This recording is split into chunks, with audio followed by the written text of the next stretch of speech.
दोस्तों नमस्कार। Proactive global analysis platform पे आपका स्वागत है। दोस्तों अरावली पर्वत फ्रेम में दिख रहा है और आजकल काफ़ी चर्चा में बना हुआ है अरावली पर्वत।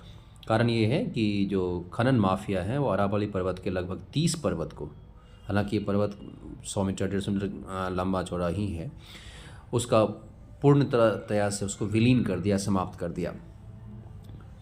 अब बात यह है कि अरावली पर्वत जो है वो भारत में सबसे पुराना पर्वत श्रृंखला है। विश्व में जितनी भी पुरानी पर्वत श्रृंखलाएं उसमें से एक भारत में ये है अरावली पर्वत। अरावली पर्वत का इस प्रकार से समाप्त होना ये चिंता का कारण बना हुआ है दिल्ली वासियों के लिए, राजस्थान के लिए, गुजरात के लिए और हरियाणा के लिए। कारण ये है कि ये जो भौगोलिक रूप से अगर अरावली पर्वत को हटा दिया जाए, समाप्त कर दिया जाए, या उत्खनन माफिया इस प्रकार से इसको समाप्त करने पर तुले हुए हैं, इसके वजह से दिल्ली और हरियाणा में बारिश नहीं होगी। यहाँ पे लोगों को सांस लेने में काफ़ी तकलीफ होगी, गर्मी बहुत तेज़ी से बढ़ जाएगा। यहाँ के लोग अब क्या सोच रहे हैं कि अरावली पर्वत को हटा करके, एक पर्वत को हटा करके जो ग्रेटर दिल्ली का कॉन्सेप्ट है, उस ग्रेटर दिल्ली को बसाने के लिए जो भी बजरी चाहिए, पत्थर चाहिए, उसका किस प्रकार से फुलफिलमेंट होगा। तो माफिया इसको बेच करके पैसा कमाने में लगे हुए हैं। पर्यावरण की चिंता जो है इन लोगों के पास है ही नहीं। कुछ दिन पहले ही क्या हुआ है कि कस्तूरीरंगन समिति की रिपोर्ट आई थी और उसको सुप्रीम कोर्ट ने कहा था कि इसको हर हाल में इम्प्लीमेंट कीजिए, अरावली को बचाना बहुत महत्वपूर्ण है।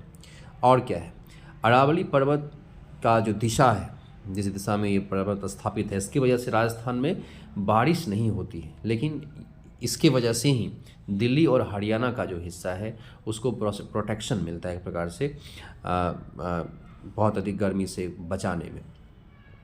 दूसरा, यहाँ पे कई जीव जंतुओं का निवास स्थान है, वो सब के सब बर्बाद हो रहे हैं। और ऐसी स्थिति में अरावली पर्वत की सुरक्षा, सुप्रीम कोर्ट के निर्णय का जो एक प्रकार से वायलेशन है वो होना, ये किसी भी दृष्टि से भारत के लिए सही नहीं है। हमारे देश में नेशनल ग्रीन ट्रिब्यूनल की स्थापना की गई है। हम चाहते हैं कि वो काफ़ी एक्टिव हो जाए, एक्टिव होकर के सरकार पर दबाव बनाए, सुप्रीम कोर्ट के डिसीजन को इम्प्लीमेंट करने की कोशिश करे, जिसकी वजह से अरावली का जो नुकसान हो चुका है आगे और नुकसान ना हो, इसके वन और वन्य जीव को बचाया जा सके, इसकी जो संपदा है, इसका जो भौगोलिक महत्व है, पर्यावरणीय महत्व है, उसको स्थापित करने की पूरी कोशिश जो है सरकार और जो व्यवस्था है, जो लोग हैं वो करें। इसमें यहाँ पे लोग भी अब आंदोलन कर रहे हैं इसको बचाने के लिए। जैसे चिपको आंदोलन चलाया गया था, उसी प्रकार से सेव अरावली का आंदोलन भी चल रहा है। उम्मीद है कि अरावली पर सरकार ध्यान देगी और इस पर्वत को बचाने की, सुरक्षित रखने की पूरी कोशिश होगी। नमस्कार, धन्यवाद।